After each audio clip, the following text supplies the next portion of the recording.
नमस्कार, मेरा नाम है दशरथ प्रधान और आप देख रहे हैं छड़नागपुर लाइव। सुबह की 5 बजे की स्पेशल बुलेटिन में स्वागत है। तो चलिए जानते हैं झारखंड की 25 बड़ी खबरों को फटाफट। सरना धर्म कोड को लेकर भारत बंद की पूर्व संध्या पर मसाल जुलूस, 15 करोड़ आदिवासियों की मांग धार्मिक पहचान। सरना कोड लागू करने की मांग को लेकर 30 दिसंबर को बुलाए गए भारत बंद और रेल रोड चक्का जाम की पूर्व संध्या पर झारखंड की राजधानी रांची में मसाल जुलूस निकाला गया। जयपाल सिंह मुंडा स्टेडियम से अल्बर्ट एक्का चौक तक केंद्र सरना समिति, अखिल भारतीय आदिवासी विकास परिषद, आदिवासी छात्र संघ, आदिवासी संगेल अभियान एवं अन्य कई आदिवासी संगठन इस मसाल जुलूस में शामिल थे। केंद्र सरना समिति के केंद्रीय अध्यक्ष फुलचांद तिर्की ने कहा कि 15 करोड़ प्रकृति पूजक आदिवासियों को अब तक धार्मिक पहचान नहीं मिली है। वर्षों से आदिवासी सरना कोड की लड़ाई लड़ रहे हैं। धार्मिक कोड नहीं होने के कारण जबरन प्रकृति पूजक आदिवासी को हिंदू और ईसाई बनाया जा रहा है। 15 नवंबर को भारत के प्रधानमंत्री भगवान बिरसा मुंडा की जन्मस्थली उलीहातू आए थे, लेकिन उन्होंने सरना धर्म कोड के बारे में कुछ नहीं कहा। सीएम हेमंत सोरेन ने की घोषणा, 50 साल में मिलेगी वृद्धावस्था पेंशन। झारखंड सरकार की चौथी वर्षगांठ पर मोरहाबादी मैदान में आयोजित समारोह में सीएम हेमंत सोरेन ने वृद्धावस्था पेंशन को लेकर बड़ा ऐलान किया है। उन्होंने कहा कि अब आदिवासी परिवार के लोगों को 60 वर्ष पूरा होने पर नहीं बल्कि 50 साल की उम्र में ही पेंशन मिलेगी। उन्होंने कहा कि जब उनकी सरकार बनी तो कोरोना काल चल रहा था, यह अभिशाप की तरह था। ऐसे भी झारखंड की गिनती सबसे पिछड़े राज्य में की जाती है। यहाँ मजदूर एक दिन की मजदूरी नहीं करता है तो उसके घर का चूल्हा नहीं चलता है। ऐसे समय में हमारी जंग कोरोना और भुखमरी दोनों से थी। उस समय हमने पूरे देश में ऑक्सीजन दिया, बिना पैनिक किए हमने पूरी स्थिति को संभाला। इस कोरोना में हमारे 2 मंत्री चले गए। टाइगर जगन्नाथ महतो हमारे बीच नहीं रहे, उनकी पत्नी को हमने मंत्री बनाया। नवजात झारखंड का जब 2000 में जन्म हुआ तब उसे मजबूत करने के बजाय इसे लूटा गया। झारखंड तो अलग हुआ, लेकिन उसे वो सब नहीं मिल सका जिसे झारखंड का विकास हो सके। हम जब सरकार में आए तो इसकी स्थिति काफी भयावह था। यहाँ पलायन अपने शीर्ष पर था। कोरोना में तो आपने देखा ही, लाखों मजदूर बाहर फंसे थे, सबको हमने बचाया। सुदेश महतो ने गिना दी सरकार की इतनी नाकामियां, कहा खराब कर दिया 10 सालों का भविष्य। एक तरफ हेमंत सरकार के 4 साल पूरे हो रहे हैं, दूसरी तरफ विपक्ष सरकार की नाकामियों को गिनवाने का काम कर रही है। इसे लेकर आज सुप्रीमो सुदेश महतो ने पार्टी मुख्यालय में प्रेस वार्ता की। सुदेश महतो ने सरकार के 4 साल पूरे होने पर एक वीडियो रिपोर्ट प्रस्तुत किया है।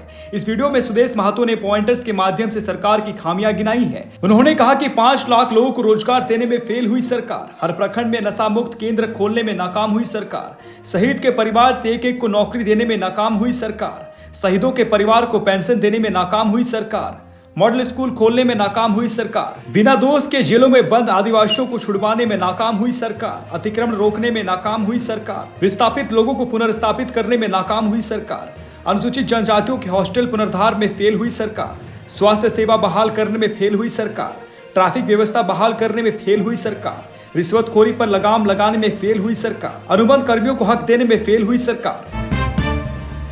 खरसावां गोलीकांड की बरसी पर शहीदों के परिजन होंगे सम्मानित। खरसावां गोलीकांड की बरसी 1 जनवरी 2024 को है। इस दिन कार्यक्रम का आयोजन पर शहीदों को उनके बलिदान के लिए नमन किया जाएगा। झारखंड के जमशेदपुर प्रखंड क्षेत्र से शहीद हुए 4 लोगों के परिजनों को 1 जनवरी को अंग वस्त्र देकर मां निर्सो सेवा समिति सम्मानित करेगी। समिति के संयोजक बिरजू पात्रों ने बताया कि उनकी अगुवाई में तुबडांग के शहीद गुमांग सामद, डुमकागोड़ के शहीद चमरू सामद, गोविंदपुर के शहीद सुखा भूमिज व गदड़ा के शहीद शिबू हेम्ब्रम के परिजनों के घर जाकर उन्हें अंग वस्त्र देकर सम्मानित किया जाएगा। समिति का एक प्रतिनिधिमंडल विधायक मंगल कालिंदी से मिलकर गदड़ा गांव को शहीद आदर्श ग्राम बनाने की मांग भी करेगा। बोकारो में जंगली हाथियों के झुंड ने मचाया उत्पात, किसी का घर तोड़ा तो किसी के फसलों को बनाया निवाला। बोकारो जिले के गोमिया प्रखंड अंतर्गत पंचपो पंचायत के झुमरा पहाड़ के निकट बलथराव गांव में बुधवार की रात को बड़ी संख्या में जंगली हाथियों का झुंड गांव पहुंचा। जंगली हाथियों का झुंड के गांव पहुंचते ही इलाके में अफरा तफरी मच गई। ग्रामीणों के द्वारा हो हल्ला करने पर भी कोई असर नहीं हुआ। तब ग्रामीण अपने अपने जान बचाने के लिए अपने अपने घर के छत के ऊपर चढ़ गए। इस दौरान हाथियों ने खेत में लगे फसलों का अपना निवाला बनाया। हाथियों के झुंड ने करीब 2 घंटे तक गाँव में उत्पात मचाते रहे। जानकारी के मुताबिक हाथियों ने गाँव की महिला विष्णी देवी का 4 क्विंटल चावल, 2 क्विंटल धान, दरवाजा, खिड़की और लगभग 15 फीट 4 दीवारी को क्षतिग्रस्त कर दिया गया। वहीं ग्रामीण तलिका देवी ने कहा कि हाथी ने मेरे घर खिड़की और दरवाजों को क्षतिग्रस्त कर मकान में रखे 3 क्विंटल आलू खा गए। कड़ी मशक्कत के बाद हाथियों को गांव से भगाया गया। ग्रामीणों का कहना है कि पास के जंगल में हाथियों का झुंड डेरा डाले हुए हैं। उन्हें डर है कि फिर से हाथी गांव में उत्पात न मचाने लग जाए। सूचना मिलने के बाद वनपाल राजा अहमद गांव पहुंचे और क्षति का आकलन कर वरीय अधिकारी को सूचना देकर त्वरित मुआवजा दिलाने की बात कही। वहीं वन समिति के अध्यक्ष मनोज कुमार पहाड़िया ने कहा कि जंगली हाथियों का झुंड 1 साल में 2 बार आ चुका है। जमशेदपुर में रात का पारा चढ़ा, 2 और 3 जनवरी को होगी बारिश। जमशेदपुर शहर के मौसम में तेजी से बदलाव हो रहा है। गुरुवार की सुबह से ही आसमान में बादल छाए रहे, हालांकि तापमान अपेक्षाकृत अधिक ही रहा। दिन का तापमान सामान्य से 1 डिग्री सेल्सियस अधिक था। वहीं गुरुवार की रात का तापमान सामान्य से 4 डिग्री सेल्सियस अधिक दर्ज किया गया। यही कारण था कि गुरुवार की रात को लोगों को हल्की गर्मी का एहसास हुआ। मौसम विभाग के अनुसार गुरुवार को अधिकतम तापमान 26.3 डिग्री सेल्सियस रहा। यह सामान्य से 1 डिग्री सेल्सियस अधिक रहा। रात का तापमान 14.6 डिग्री सेल्सियस रहा। रात का तापमान भी सामान्य से 1 डिग्री सेल्सियस अधिक रहा। मौसम विभाग के पूर्वानुमान के अनुसार 2 और 3 जनवरी को आसमान में बादल छाए रहने के साथ ही आंशिक बारिश के आसार भी है। हालांकि सुबह में ही कुआसा लोगों को परेशान करेगी। जमशेदपुर के करंडी में सेंगेल अभियान ने मनाया हासा भासा विजय दिवस। करंडी चौक के समीप आदिवासी सेंगेल अभियान द्वारा हासा भासा जीतकर महा मनाया गया। कार्यक्रम की अध्यक्षता केंद्रीय सेंगेल संयोजक बिमो मुर्मू व संचालन पूर्वी सिंहभूम जिला सेंगेल परगना जूनियर मुर्मू ने संचालन किया। हासा भासा जीतकर महा में बतौर मुख्य अतिथि सेंगेल दिसम परगना सोनाराम सोरेन व विशिष्ट अतिथि के रूप में कोल्हान जोन सेंगेल परगना कुनाराम बास्के, केंद्र संयोजक बिरसा मुर्मू, पूर्वी सिंहभूम सेंगेल सभापति सीताराम मांझी व सेंगेल सरना धर्म महासचिव डॉक्टर सोमाय सोरेन मौजूद थे। मुख्य अतिथि सोनाराम सोरेन ने कहा कि सरना धर्म कोड भारत के प्रकृति पूजक लगभग 15 करोड़ आदिवासियों के अस्तित्व, पहचान, हिस्सेदारी का लाइफलाइन है। आदिवासियों को उनकी धार्मिक आजादी से वंचित करने के लिए कांग्रेस बीजेपी दोषी है। 1951 की जनगणना तक ये प्रावधान था कि जिसके बाद कांग्रेस ने हटा दिया और अब भाजपा जबरन आदिवासियों को वनवासी बनाना चाहती है। भूतपूर्व सैनिकों व उनके आश्रितों के कल्याण के लिए सरकार गंभीर, बोले सूबेदार। गुमला के सिसई प्रखंड मुख्यालय स्थित भूतपूर्व सैनिक कल्याण संगठन कार्यालय सिसई में गुरुवार को 11 राजनीति के सूबेदार सोनू मलिक, हवलदार विमलेश सिंह, नायक रवि सिंह तोमर, राइफलमैन सुधीर मंडल ने भूतपूर्व सैनिकों के साथ बैठक की।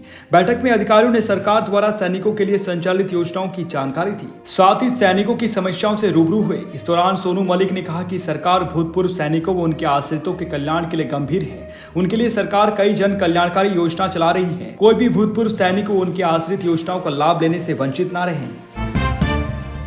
धनबाद के राजकीय पॉलिटेक्निक में 10 दिनों से नहीं आ रहा है पानी। विरोध में छात्रों ने गेट पर जड़ा ताला। पानी संकट और सफाई व्यवस्था से नाराज छात्रों ने गुरुवार को राजकीय पॉलिटेक्निक के मुख्य गेट पर ताला जड़ दिया। सेमेस्टर 5 के छात्रों का कहना है कि 10 दिनों से पानी संकट झेल रहे हैं। ना ही पानी पीने को है और ना ही शौचालय में पानी आ रहा है। छात्रों को खुले में शौच के लिए जाना पड़ रहा है। वहीं हॉस्टल परिसर में गंदगी का अंबार लगा हुआ है। बार बार शिकायत के बाद भी समस्याओं का समाधान नहीं हो रहा है। सप्लाई पानी जिस कुएं में गिराया जाता है उसकी स्थिति भी दयनीय है। दूषित पानी पीने से स्वास्थ्य पर असर पड़ेगा। सालों से वाटर कूलर भी खराब पड़ा हुआ है। बिजली की वैकल्पिक व्यवस्था भी नहीं है। आए दिन बिजली संकट के कारण पढ़ाई बाधित होता है। विद्यार्थी परिषद के कार्यकर्ता हर्ष कुमार महतो ने बताया कि 2 साल से समस्या झेल रहे हैं। सालों से मेंटेनेंस का कार्य नहीं हुआ है। शौचालय का दरवाजा तक बंद नहीं होता है। पूरे परिसर में झाड़ियां उग गई हैं। नामांकन लेते वक्त सारी सुविधा देने की बात कही जाती है, लेकिन हॉस्टल की स्थिति बहुत खराब है। शिकायत के बाद भी कोई सुनवाई नहीं होती है। मजबूरन पढ़ाई बाधित कर आंदोलन करना पड़ रहा है।